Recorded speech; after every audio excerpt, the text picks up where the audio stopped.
Sobre este plato se elevaban, formando pirámide, 4 bueyes asados. En los otros vehículos llegaban montañas de panes, cada uno de ellos del tamaño de un grano de maíz ante los ojos del gigante.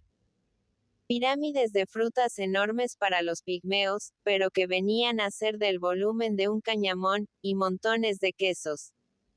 Una sección de atletas agregados al ejército traía en varios vagones una docena de toneles de agua. Cuando toda esta gente se marchó, anunciando que volvería al día siguiente con nuevos víveres, el gigante, sentado en la arena, pudo saciar su hambre con holgura. Hacía mucho tiempo que no había saboreado una comida igual. Hasta encontró agradable la existencia a la intemperie, siempre que Flimnap cuidase de su alimentación. Luego pensó que su enamorado capitán acabaría por volverle a la galería de la industria, apreciada ahora por él como un palacio maravilloso. Pasó la noche en un sueño profundo, a pesar de que llegaban hasta la playa los rumores de la ciudad en continuo movimiento. Mañana, pensó. A primera hora, cuando me traigan el almuerzo, se presentará Flimnap con nuevas noticias. Pero transcurrieron muchas horas de la mañana sin que llegase el almuerzo ni el amable capitán. Pasado mediodía, cuando el coloso, mal acostumbrado por las abundancias de la noche anterior, empezaba a sentir el tormento del hambre, vio avanzar a través de la playa solitaria a un pigmeo que, sin duda, venía en su busca. No llevaba uniforme militar ni le seguía vehículo alguno. Su vestidura estaba compuesta de túnica y velo, como la de todos los hombres que no eran esclavos. Gillespie pensó inmediatamente que tal vez era Rara o Popito, aunque sin decidirse por ninguno de los dos, pues se sentía desorientado por la inversión de sus trajes. Cuando él, recién llegado, hombre o mujer, estaba todavía a unos cuantos pasos, Edwin puso una mano en el suelo para que montase en ella, y así lo hizo el pigmeo. Llevaba la cara envuelta en velos, pero al quedar cerca de los ojos del coloso descubrió su rostro. Experimentó Gillespie una sorpresa que no por haberse repetido muchas veces resultaba menos intensa. Miss Margaret Haynes. Luego tuvo que pensar, como siempre, que Miss Margaret, aunque pequeña, grácil y delicada, no era tan diminuta, y que esta beldad pigmea solo podía ser Popito. Vio una Popito llorosa y humilde, que en nada hacía. Recordar al doctor juvenil y seguro de sí mismo conocido días antes. Gentleman. Gimió. Van a matar a Rara. Y fue contando rápidamente todo lo que había ocurrido el día anterior en la ciudad paraíso de las mujeres. Los hombres de la capital se habían mostrado menos audaces que los de otros estados. Tal vez influía en ello la proximidad del gobierno y de los grandes medios defensivos acumulados por este. Además, dicha vecindad resultaba corruptora. La mayoría de los varones, en vez de seguir a los que peleaban por la emancipación de su sexo, habían preferido ayudar al gobierno de las mujeres. Esto no es extraordinario, gentleman. También creo que en el mundo de los hombres montañas las gentes dan su sangre y mueren por intereses completamente opuestos a sus propios intereses. Los pobres, vestidos con un uniforme, pelean por conservar a los ricos su riqueza.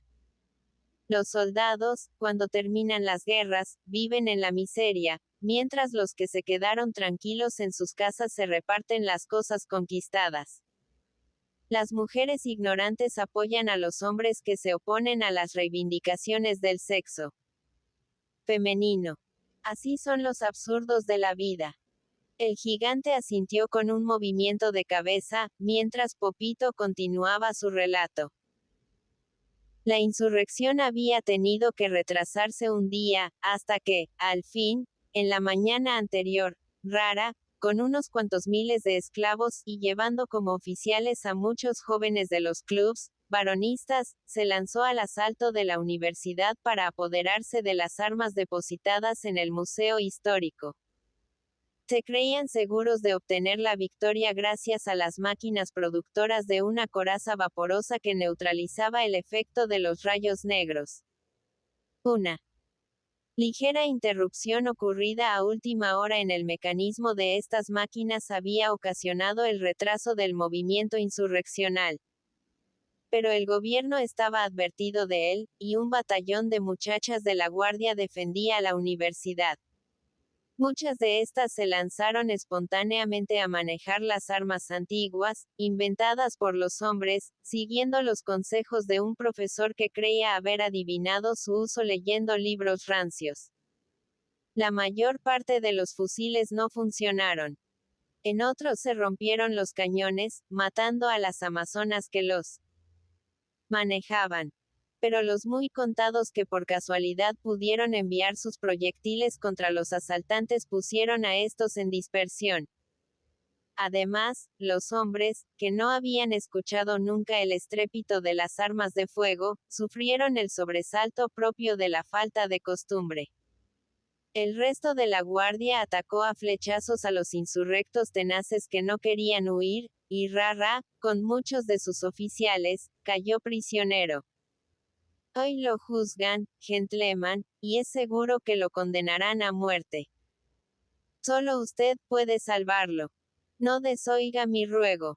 Gillespie quedó mirando a Popito con una fijeza dolorosa.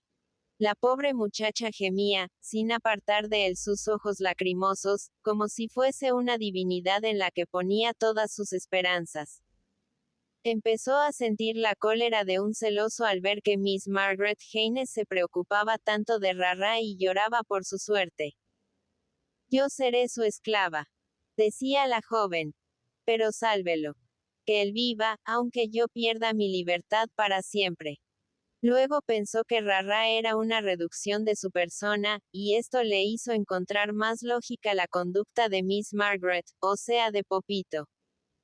Pero ¿qué podía hacer él, pobre gigante, para salvarse a sí mismo? Quedó pensativo, mientras la joven, imaginándose que aún intentaba resistirse a sus ruegos, los repetía con una expresión trágicamente desesperada. Le suplico, Miss Margaret, dijo Edwin, que calle un momento y me deje pensar. Al oírse llamar así, creyó Popito que verdaderamente sus lamentos distraían al gigante, y permaneció silenciosa. Por un fenómeno mental debido a la influencia irresistible de su egoísmo, Gillespie empezó a pensar, contra su voluntad, en el antiguo traductor convertido en guerrero. No le había enviado el almuerzo y seguramente tampoco le enviaría la comida. Los pigmeos, ocupados en su guerra de sexos, no se acordaban de él, y le dejarían morir de hambre. El hombre montaña, después de llamar tanto la atención, había pasado de moda, como esos artistas viejos que hicieron correr las muchedumbres hacia su persona y acaban muriendo en un hospital. Además, el capitán Flimnap, arrogante y fanfarrón, parecía una persona diferente de aquel profesor Flimnap bondadoso y simple que había conocido. Entusiasmado por sus ridículas tareas militares, permanecería ausente, sin comprobar la exacta ejecución de sus órdenes. Nadie se cuidaba de su alimentación, y él necesitaba comer. Salve usted a Ra-Ra. Volvió a repetir Popito, considerando, sin duda, demasiado largas las reflexiones del gigante. Este grito le hizo pensar de nuevo en el pigmeo revolucionario que era él mismo. Podía dejarlo abandonado a la venganza de las mujeres. No equivalía esto a un suicidio. Además, Miss Margaret estaba allí, arrodillada en la palma de su mano, tendiendo los brazos en actitud implorante, y no es correcto que un gentleman se deje rogar por una señorita que pide protección, y más si esta señorita es su novia. Miró hacia el puerto, que dominaba en gran parte con su vista. Luego volvió los ojos hacia la cumbre de la colina ocupada por la Galería de la Industria. Miss Margaret. Digo con inflexiones cariñosas de voz. Haré lo que usted me mande. Pero reconociendo su error, se rectificó, añadiendo. Doctor Popito, salvaremos a Rara y nos iremos de este país, que va resultando poco agradable. Luego hizo preguntas a la joven para conocer las últimas noticias de la revolución, y, sobre todo, si eran muchas las fuerzas militares que habían quedado en la capital. Popito, satisfecha de las promesas del gigante, habló con más tranquilidad. Las nuevas recién llegadas eran malas para el gobierno. Los hombres habían suprimido la dominación de las mujeres en 14 estados. La agitación iba en aumento en toda la República. Sin embargo, gentleman, yo no tengo el entusiasmo ciego de Rara, y veo más claramente que unos y otros. La revolución de los hombres ha fracasado. Su primera condición de éxito era la sorpresa, y esta ha dejado de ser posible. Los hombres ya no pueden vencer en unos cuantos minutos, como vencieron las mujeres gracias a los rayos negros. Esto no es una revolución, es una guerra, y una guerra larguísima, igual a todas las del pasado. Se sabe que empieza ahora, pero nadie puede decir cuándo terminará.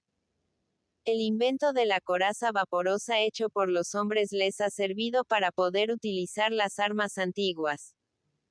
Pero estas armas son viejísimas, y aunque las ha conservado mucho la limpieza de los museos, estallan y revientan frecuentemente, por no poder resistir su ancianidad las funciones ordinarias de la juventud. Además, las municiones son tan antiguas como las armas, y los explosivos que duermen hace tantos años en el ataúd metálico de las cápsulas se inflaman de una manera caprichosa o insisten en seguir silenciosos para siempre. De cada 100 tiros sale uno. Las mujeres, por su parte, al ver la impotencia de los rayos negros, apelan a las armas de los hombres, aunque las manejan peor que estos. El gobierno quiere fabricar nuevas municiones, y todas las universitarias dedicadas a la ciencia estudian desde hace 2 días incesantemente para resucitar los secretos malignos y destructores de los varones, que voluntariamente fueron olvidados. Pero aunque los descubran, ¿cómo aprenderán las mujeres el manejo de tanta cosa peligrosa y mortífera? Las próximas batallas, o tal vez las que se están dando en este momento, serán con armas blancas. Unos y otros apelarán a la espada, a la lanza, a la saeta, como antes que Eulame trajese los inventos de los hombres montañas, y en esta lucha de músculos y de agresividad feroz, el hombre va a acabar por vencer a la mujer. Pero esto tardará tanto.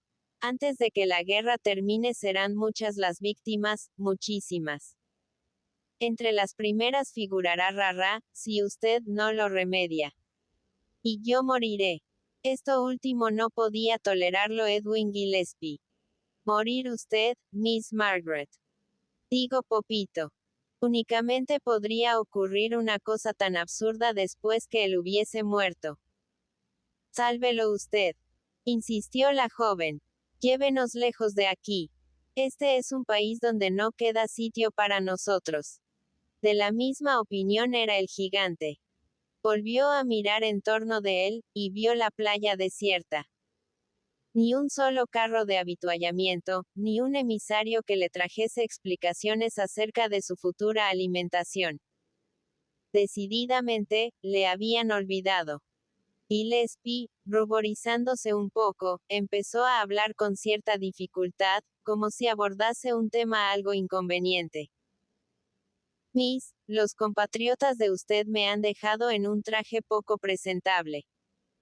Verdaderamente, mi facha no es para acompañar a una señorita.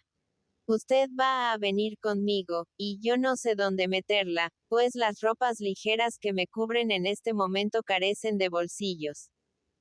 Quedó en actitud reflexiva, acariciándose la mandíbula inferior con la mano que tenía libre, mientras sostenía a la joven en la palma de la mano opuesta.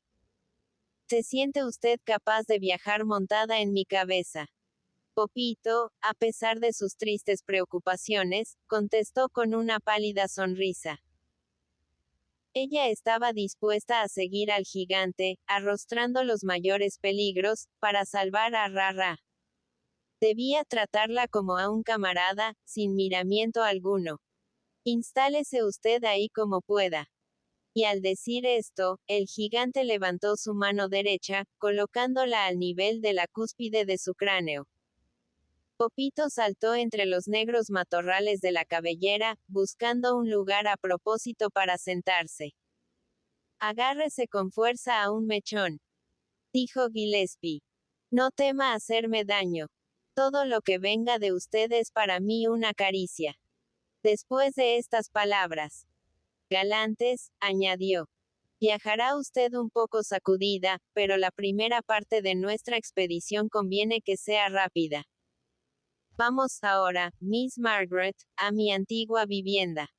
Necesito mi traje y otra cosa que guardo allá, sin la cual reconozco que valgo muy poco. Creo recordar el camino, pero, si me extravío, adviértamelo inmediatamente. Nos conviene llegar antes de que nuestros enemigos hayan adivinado mi intención. Y empezó a marchar a grandes zancadas, procurando mantener rígido su cuello. Pero esto no libró a la joven de un vaivén igual al de un navío en un mar tormentoso.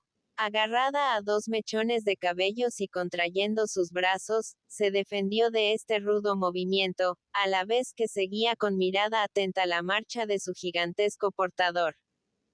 Muy bien, gentleman. Eso es. A la derecha. Ahora siempre de frente. Habían llegado al puerto, y Gillespie, marchando por una avenida exterior de la ciudad, avanzó hacia la colina en cuya cúspide se elevaba su antigua vivienda.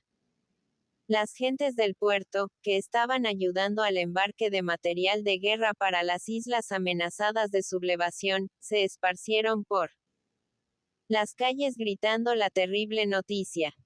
El hombre montaña se ha escapado. El gigante se marcha de la capital. Y todos, al oír esto, pensaban lo mismo. El coloso era hombre, y por solidaridad de sexo iba indudablemente a unirse con los revolucionarios. Los pesimistas levantaban las manos hacia el cielo, exclamando: solo nos faltaba esta nueva calamidad. Cuando llegó la noticia al palacio del gobierno, ya pisaba Gillespie la cúspide de la colina. Al entrar en su antigua vivienda notó inmediatamente los efectos del abandono. Todo lo perteneciente a él estaba en la misma situación que lo dejó al salir de allí. Únicamente, en los extremos del edificio, las cocinas y la despensa mostraban un desorden semejante al de una ciudad entregada al saqueo. La servidumbre, antes de marcharse, lo había robado todo. Sonrió el gigante al ver en el suelo sus pantalones y su chaqueta. Pero su satisfacción aún fue más grande al encontrar apoyado en la mesa el enorme tronco arrancado por el de la selva de los emperadores. Se llevó una mano a la cabeza, buscando entre los mechones de su cabellera a Pepito, y ésta le gritó varias veces: estoy aquí, para que su voz sirviese de guía a los dedos. El gentleman montaña la dejó cuidadosamente sobre la mesa cubierta de polvo, diciendo con voz suplicante: vuélvase de espaldas, Miss. Siento mucho tener que vestirme en su presencia, pero nuestra situación no es para entretenernos en escrúpulos de buena crianza. Termino en un momento. Y el gigante, levantando sus ropas del suelo, se vistió apresuradamente. Luego, al empuñar con su diestra la enorme cachiporra, le pareció que se habían doblado su estatura y su vigor, sintiéndose capaz de suprimir de un golpe a cuantos pigmeos intentasen cerrarle el paso. Ahora va usted a viajar con más comodidad. dijo, tomando a Popito entre dos dedos y elevándola sobre la mesa. La introdujo en el bolsillo superior de su chaqueta, donde otras veces había guardado a Rara. Ya no necesitaba mantener su cuello rígido ni marchar con cierta precaución, temiendo que Popito cayese desde la inmensa altura de la selva capilar que cubría su cráneo. Ahora podría moverse y correr cuanto quisiera, sin otro inconveniente que el de sacudir un poco a la joven dentro de su encierro. Se lanzó fuera del edificio, en dirección a la ciudad, pero al dar los primeros pasos por la pendiente de la colina vio que se cruzaba en su camino una máquina rodante con cabeza de tigre, ocupada por militares. El hombre montaña levantó su garrote con intención de aplastar al vehículo y los que iban en él. Bastaba para esto un simple golpe dado con la parte gruesa del tronco. Pero reconoció al capitán Flimnap, que le gritaba, abriendo los brazos. «Deténgase, gentleman. ¿A dónde va? Le pido perdón por el olvido de que ha sido objeto. Los culpables son esas gentes de la administración del ejército, que, como no están acostumbradas al nuevo servicio, equivocaron mis órdenes. Pero vámonos a la playa. Deben haber llegado ya 12 furgones llenos de víveres. Tiene usted preparada una comida magnífica». El gigante se encogió de hombros, como si no reconociese a su antiguo traductor. Luego pasó sus pies por encima de la máquina rodante, con cierta lentitud para no aplastarla, y continuó marchando hacia la capital, sin hacer caso de los gritos que lanzaba Flimnap al verse abandonado. 15. Que trata de muchos sucesos interesantes, como podrá apreciarlo el curioso lector. Inclinó la cabeza para hablar a Popito, que se había asomado a la abertura del bolsillo. «Sepa usted, Miss», dijo, «que vamos en busca de Rara. Dígame dónde lo tienen preso». «Guíe mis pasos». Le fue indicando la joven las avenidas que debía seguir por las afueras de la ciudad. Marchaban entre grandes edificios levantados cuando la capital se ensanchó a consecuencia de la verdadera revolución. La cárcel donde guardaban a Rara era un antiguo cuartel que las tropas femeninas habían abandonado por insalubre. «Aquí», dijo Popito. Y le señaló con sus gritos y sus manoteos un edificio de paredes sombrías, con las ventanas cerradas. Ante el paso del gigante huían las gentes dando gritos. Sus pies solo encontraban un desierto repentino, mientras a sus espaldas se iba levantando un bullicio enorme, pues el público se arremolinaba para seguirle entre vaivenes de audacia y de pavor. Aquella cárcel estaba guardada por una tropa numerosa, compuesta de mujeres flecheras y hombres barbudos de la policía montada. Al ver aproximarse al gigante por el extremo de la avenida, o sea a una distancia que hubiese exigido de cualquier pigmeo 1000 pasos para correrla, todas estas tropas acudieron a las armas. Nadie pensó en huir. Las explosiones de entusiasmo y los cantos patrióticos de los días anteriores habían infundido a todos una audacia heroica. Con solo media docena de zancadas llegó el coloso a la puerta de la prisión, hundiendo sus pies en la muchedumbre armada. Las amazonas enviaron a lo alto una nube de flechas contra su pecho y su cabeza, mientras los jinetes de las cimitarras intentaban herirle en las pantorrillas. Pero él, con un golpe de su garrote, abrió anchísimo surco en la masa de enemigos, enviando por el aire docenas de estos, y a continuación le bastaron varias patadas para desbaratar el resto de la tropa. Todos los que aún se mantenían de pie huyeron, dejando el suelo cubierto de camaradas inertes o gimeantes. Gillespie acometió inmediatamente a puntapiés la gran puerta del edificio, y finalmente hizo de su cachiporra una catapulta, derribando a los primeros embates las 2 hojas chapadas de acero. «Rara, hijo mío», gritó a toda voz. «La salida está libre. Huye y no perdamos tiempo». Saltando sobre las hojas rotas de la puerta aparecieron bajo su arco varios hombres que parecían asombrados de su buena suerte y miraban en torno, no sabiendo por dónde escapar. Debían ser los compañeros de Ra-Ra. Este apareció al fin, y al ver al gigante con su arma aplastadora y todo el suelo en torno de él cubierto de enemigos, gritó con entusiasmo: ¡Victoria! Marchemos inmediatamente contra el palacio y acabaremos en un instante con el gobierno de las mujeres. ¡Viva la emancipación masculina! Pero Edwin se había inclinado sobre él, tomándole con sus dedos, y lo elevó hasta el mismo bolsillo donde estaba oculta Popito.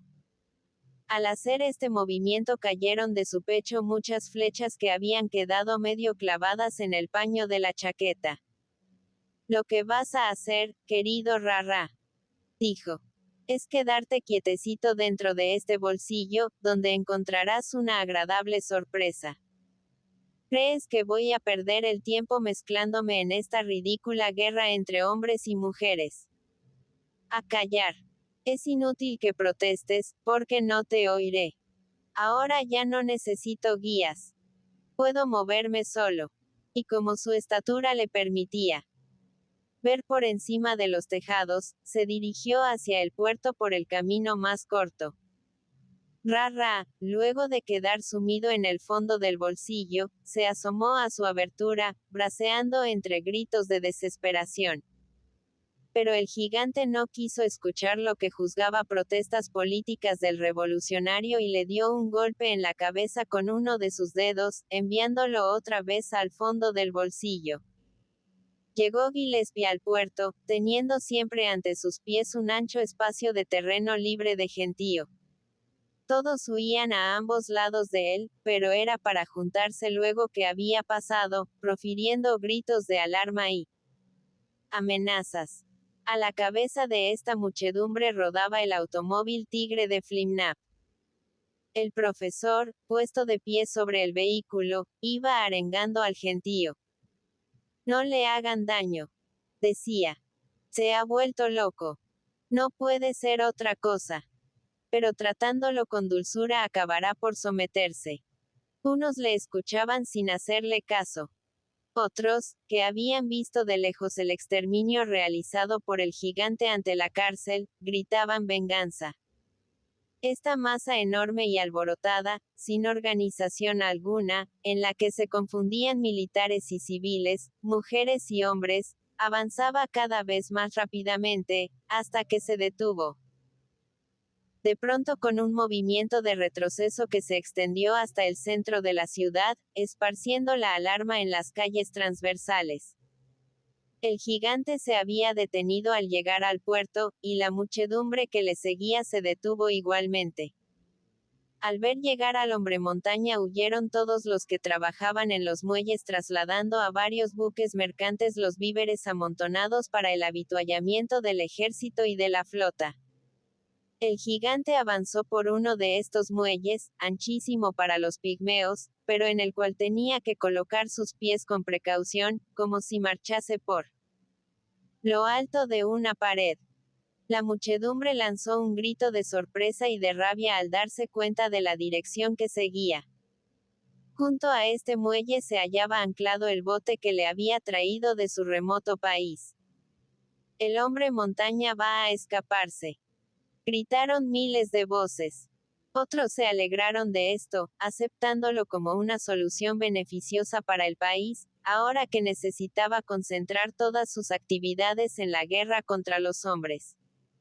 Todos vieron cómo se inclinaba sobre los peñascos que defendían el lado exterior del muelle formando una línea de rompeolas.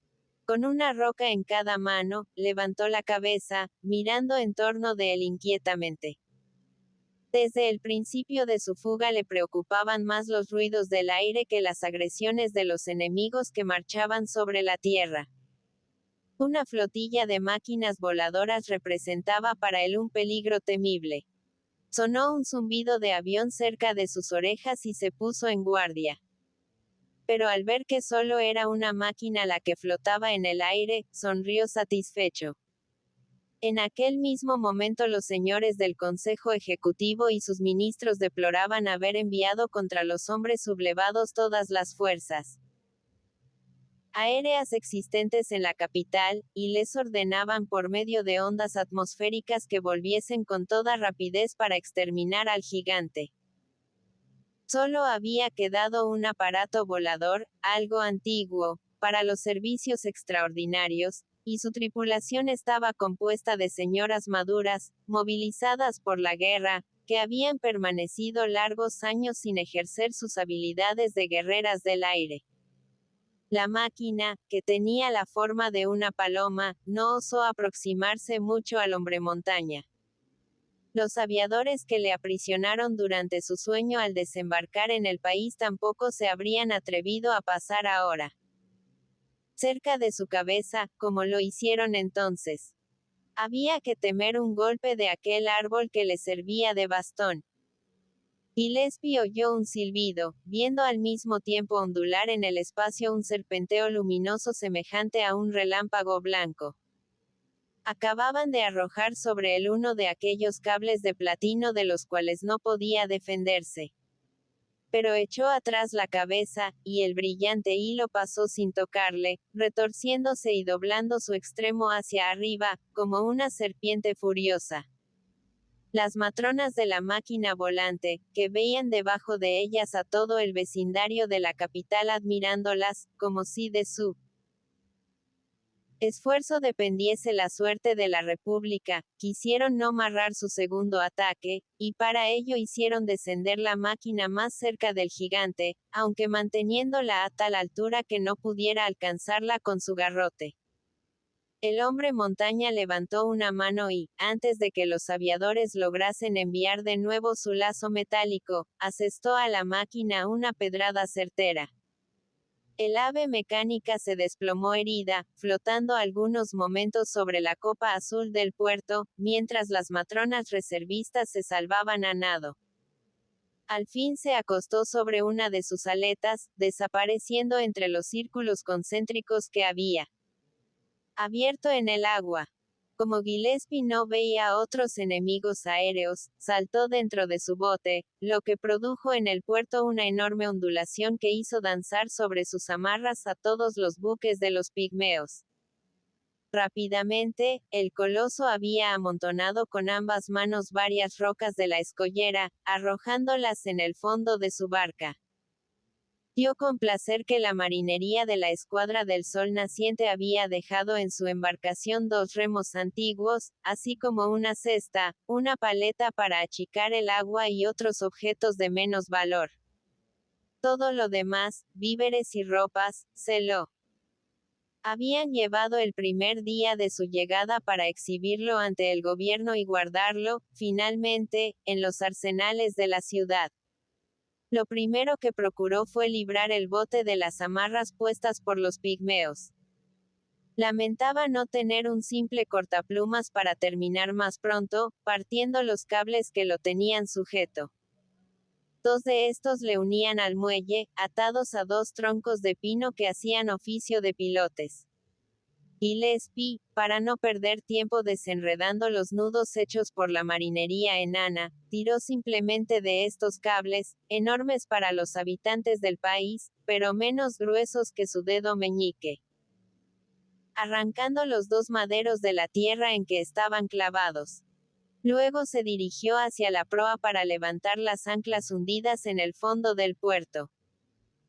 Estas anclas eran recuerdos venerables de la época posterior a Eulame, cuando las naciones, en implacable rivalidad marítima, se dedicaron a construir buques inmensos, fortalezas flotantes de numerosos cañones, guarnecidas por miles de combatientes.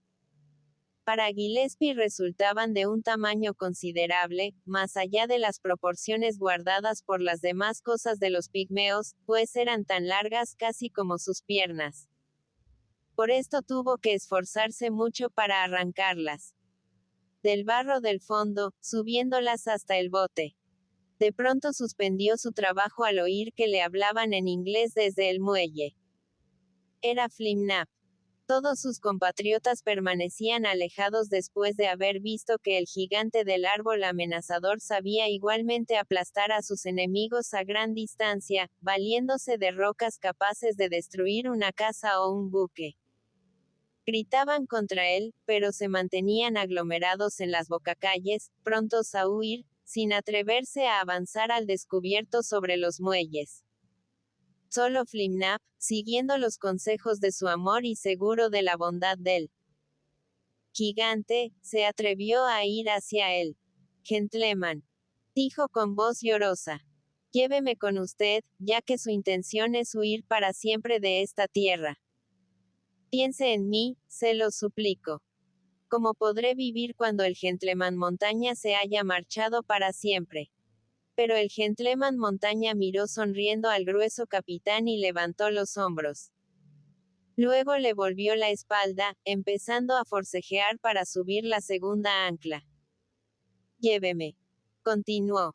¿Qué voy a hacer en mi patria?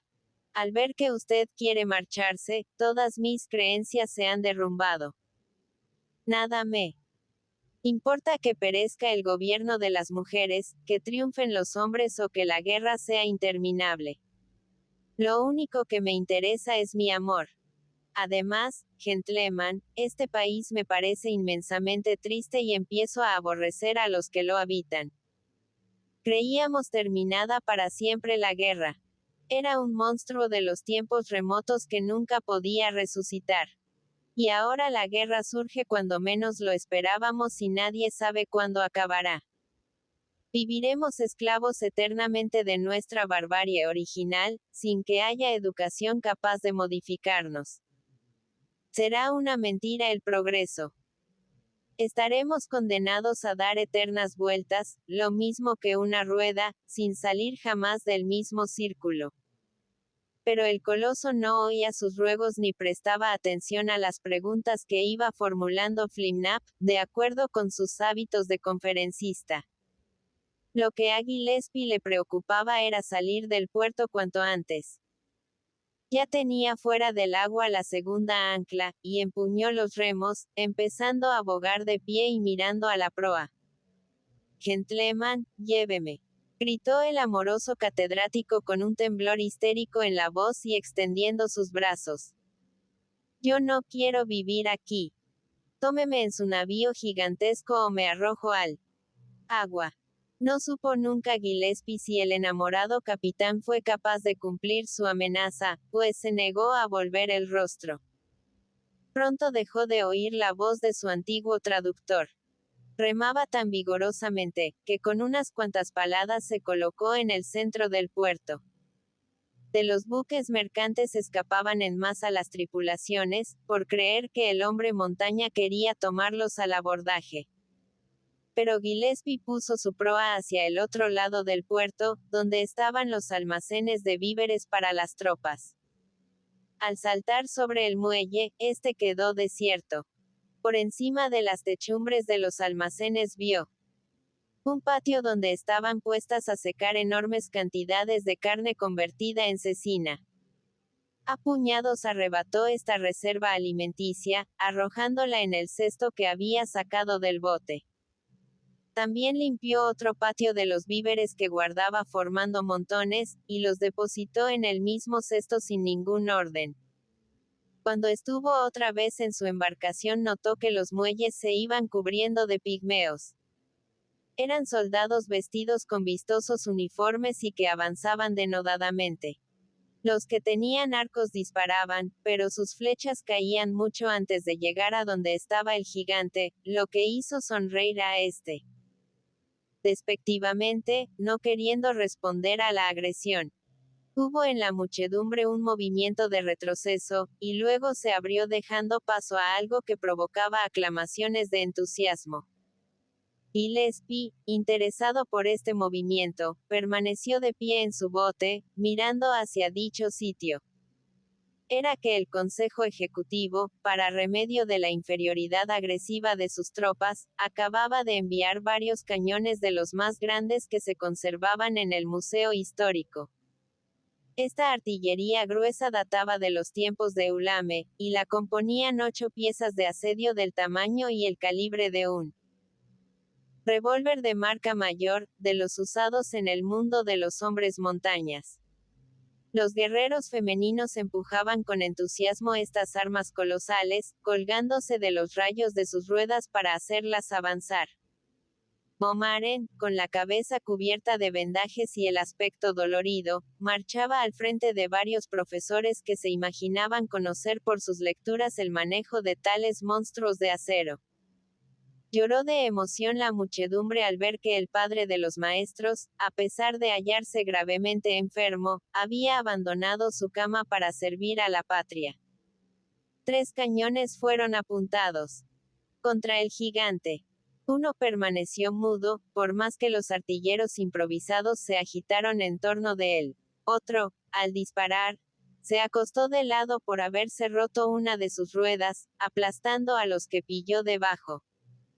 El tercero funcionó normalmente, y su proyectil, en vez de tocar al coloso, echó a pique 2 de los barcos que estaban a la carga. El estruendo de las explosiones, completamente nuevo para la mayor parte de este gentío, le hizo huir con más rapidez que el miedo al coloso. Gillespie no quiso dejar que sus enemigos continuaran ejercitándose en el manejo de la artillería, y tomó el achicador que estaba en el fondo de su barca. Con esta paleta envió por el aire unas cuantas masas de agua, que vinieron a desplomarse algunos metros más allá, sobre los grandes cañones y todos los que se movían en torno a ellos.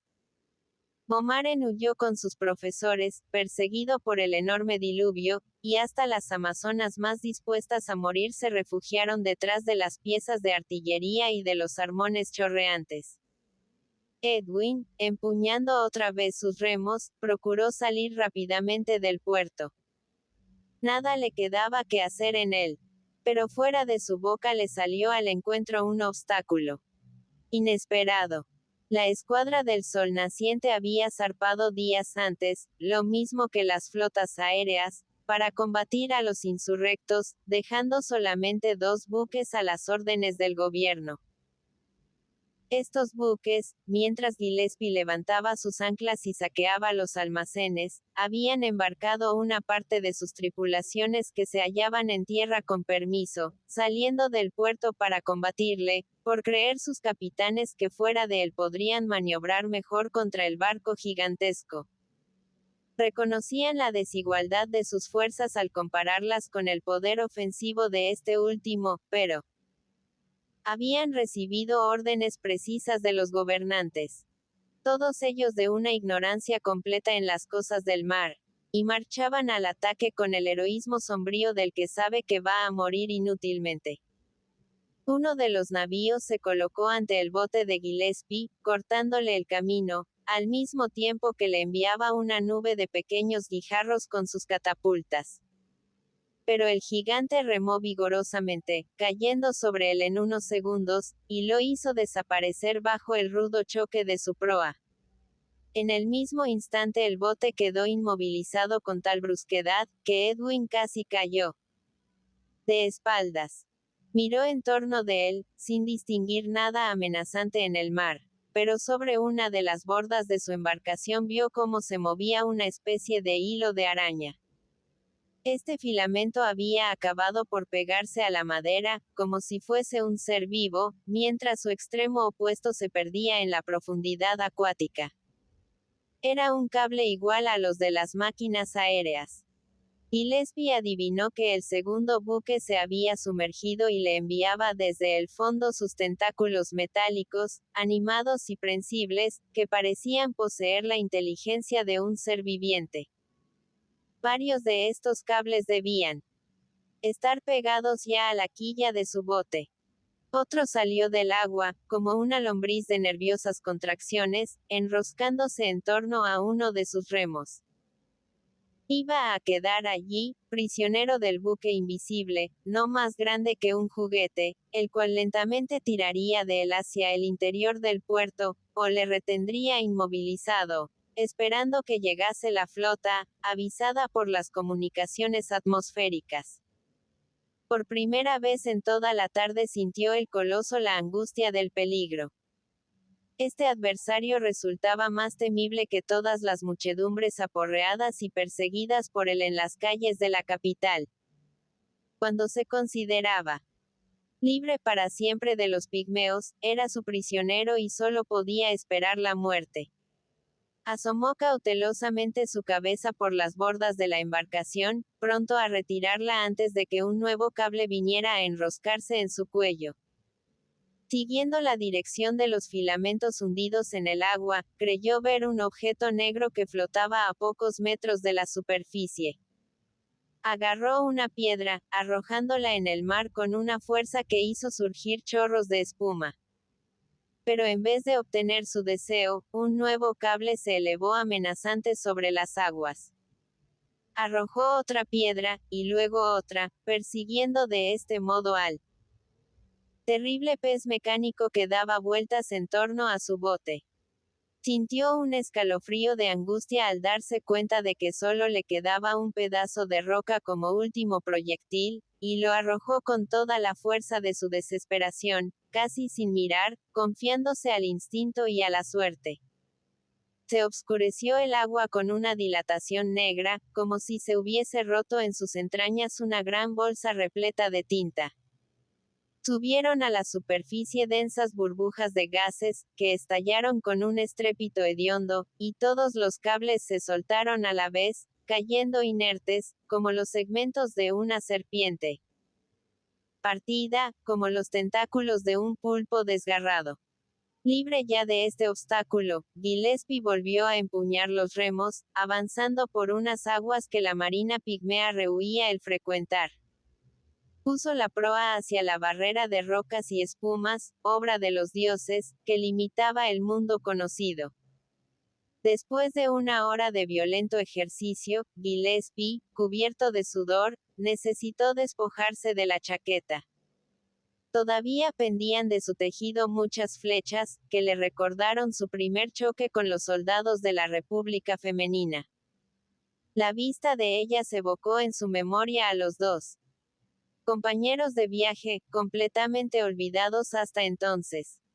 Sosteniendo la chaqueta con una mano, metió la otra en el bolsillo superior, extrayendo uno tras otro a los dos pigmeos para depositarlos dulcemente en la popa de la embarcación. Rara se mostró sombrío y ceñudo, mirando al hombre montaña con hostilidad, como si recordase aún el golpe que le había dado con un dedo para que permaneciese dentro del bolsillo. Al ver que el gigante, hundiendo por segunda vez su mano en la tela, sacaba a su amada, le gritó con dureza: «Tenga cuidado, monstruo. La pobre Popito tal vez va a morir». Edwin miró con asombro a la delicada joven, que, no pudiendo continuar de pie, acababa de tenderse sobre la madera de la popa, mientras Rara sostenía su cabeza, arrodillado. ¡Gran Dios! Miss Margaret Haynes, por otro nombre Popito, tenía las ropas manchadas de sangre. Su rostro estaba empalidecido por una lividez mortal. Sus labios eran ahora azules, y una humildad dolorosa parecía haber agrandado sus ojos. Con acento de rencor, como si el gigante tuviese la culpa de la herida recibida por su amada, Rara fue explicándole todo lo ocurrido desde que salió de la cárcel. Al caer en el fondo del bolsillo oyó gemidos dolorosos, viendo a continuación cómo la dulce Popito chorreaba sangre. Una de las muchas flechas dirigidas contra el hombre montaña, al clavarse en el paño de la chaqueta, la había alcanzado con su punta. Rara trepó inmediatamente a la abertura para advertir al gigante. Pero este, en vez de escucharle, lo golpeó con uno de sus dedos, haciéndole caer de nuevo sobre el cuerpo de la joven herida. Así habían permanecido los dos mucho tiempo, sufriendo el más horrible de los suplicios encerrados en aquella bolsa agitada continuamente por los movimientos que hizo el coloso para defenderse de la máquina voladora, para desamarrar la barca, para inundar la artillería de los pigmeos y para batirse al fin con los dos buques enemigos. Era extraordinario que Popito viviese aún. Él había vendado la herida con pedazos de tela arrancados a su traje, y temblaba al pensar que la delicada joven tal vez no pudiera resistir tantos sufrimientos. Usted tiene la culpa, gentleman. Porque no nos dejó en nuestra patria. Porque nos ha traído aquí, haciéndonos sus esclavos. Edwin lanzó a su propia miniatura una mirada de desprecio. Vivirías ahora si te hubiese dejado en tu país. No era necesario que me defendiese para que los tres nos viésemos libres. Y convencido de que Rara, por ser igual a él, solo podía decir tonterías cuando estaba furioso, prescindió de su persona para ocuparse únicamente de Popito. Era posible que Miss Margaret fuese a morir cuando él la había salvado. Volver atrás resultaba imposible. En la tierra de los pigmeos solo les esperaba la muerte. Lo mejor era ir al encuentro de los gigantes de su especie, para que aquella pobre joven recobrase la salud. Pensó además que los buques de la flota, avisados por el gobierno, navegarían ya a estas horas para darle caza, y era necesario pasar cuanto antes la barrera de los dioses. Gillespie volvió otra vez a empuñar los remos, bogando con un vigor maravilloso del que no se habría considerado capaz días antes. Le pareció que el cansancio era algo que su cuerpo no podía conocer. También creyó sobrenatural que el día se prolongase más allá de sus límites ordinarios. El sol parecía inmóvil en el horizonte. Llevaba horas y horas remando, sin que sus brazos se fatigasen y sin que el astro diurno descendiese hacia el mar. Popito, al permanecer fuera de su encierro, respirando el aire salino, pareció reanimarse. Sonreía dulcemente, con la cabeza apoyada en una rodilla de Rara. Sus ojos estaban fijos en los ojos de él, que la contemplaban verticalmente. Después, estrechándose las manos, paseaban los dos sus miradas por aquel mar misterioso y temible, poco frecuentado por los seres de su especie.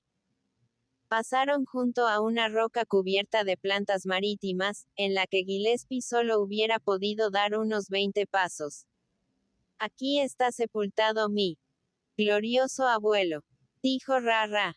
El mar se iba rizando con largas ondulaciones que hacían cabecear al bote y hubiesen representado un oleaje de tormenta para los buques de la escuadra del sol naciente. Los dos amantes miraban con espanto el movimiento de la enorme nave. Atención, hijos míos, dijo Gillespie. Vamos a pasar la llamada barrera de los dioses, y las rompientes nos sacudirán un poco. Dobló su chaqueta sobre la popa y puso entre los pliegues a los dos pigmeos. Luego siguió remando, de pie y con la vista fija en la línea de escollos, para enfilar a tiempo los callejones de espuma hirviente abiertos en ella. El bote se levantó sobre las olas y volvió a caer, tocando varias veces con su quilla los obstáculos invisibles. Terminaron los sacudimientos al quedar atrás la línea de rocas submarinas, y un mar de azul oscuro y profundo se extendió sin límites ante la proa del bote. Entramos en el mundo de los hombres montañas. Gritó alegremente Gillespie. Después de estas palabras se hizo inmediatamente la noche, y Edwin sintió de golpe toda la fatiga de los esfuerzos que llevaba realizados. Buscó en su cesto de provisiones lo que le pareció más exquisito, depositándolo a puñados sobre su chaqueta para que comiesen los dos amantes refugiados en sus pliegues. Él también comió, tendiéndose después en el fondo de la barca para dormir. No pudo explicarse cómo el sueño le mantuvo bajo su dominio tantas horas. Cuando despertó, el sol estaba ya muy alto, pero no fue la caricia cáustica de su luz la que le volvió a la vida. Unos gritos que parecían venir de muy lejos, entrecortados por llantos, fueron el verdadero motivo que le hizo salir de su sopor incomprensible. Rara le llamaba. Gentleman, Popito se me muere. Ya ha muerto tal vez. Gillespie se irguió al escuchar esta terrible noticia. Era posible que Miss Margaret pudiese morir. La vio tendida entre dos dobleces del paño de su chaqueta, con la cabeza sobre una arruga que había preparado y mullido su amante para que la sirviese de almohada. Estaba más blanca que el día anterior, como si hubiese perdido toda la sangre de su cuerpo. Abrió los ojos y volvió a cerrarlos repetidas veces después de mirar a Rara y al gigante. «Oh, Miss Margaret», suplicó Edwin, «no se muera. ¿Qué haré yo en el mundo si usted me abandona?» Y el pobre coloso tenía en su voz el mismo tono desesperado del pigmeo Rara. Como si necesitase contemplarla de más cerca, pasó una mano con suavidad por debajo del cuerpo de Popito y puso igualmente sobre la palma a su lloroso compañero, para no privarle ni un instante de la presencia de su amada. Sentado en el centro del bote permaneció mucho tiempo, con la diestra cerca de los ojos, contemplando el grupo que formaban los dos pigmeos enamorados. Rara, arrodillado junto a ella, le tomaba las manos, hablándola ansiosamente para que abriese los ojos una vez más, y creyendo que cuando los cerraba era para siempre. «Oh, hermano de mis ensueños. Madre de mis alegrías. ¿Me oyes? No te mueras. Yo no quiero que mueras. Aún quedan para nosotros muchos soles dichosos y muchas lunas de amor.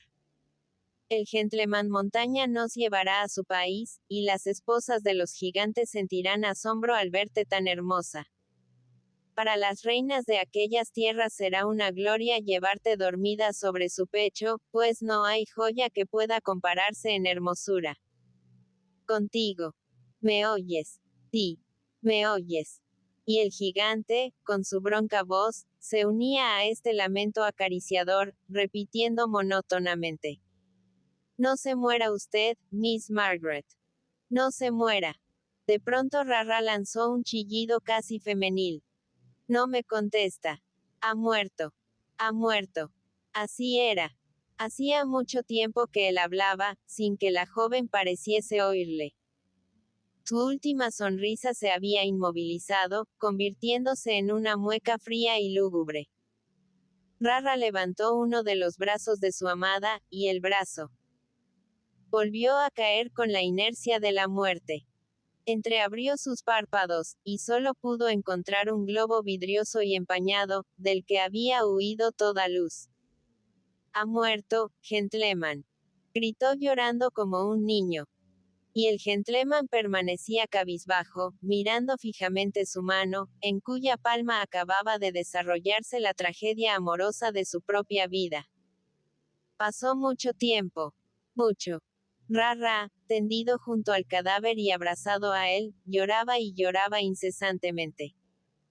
Gillespie seguía inmóvil, sin hacer ningún gesto de dolor, considerando inútil la exteriorización de su pena, pues contaba con un otro yo, ocupado en derramar sus propias lágrimas.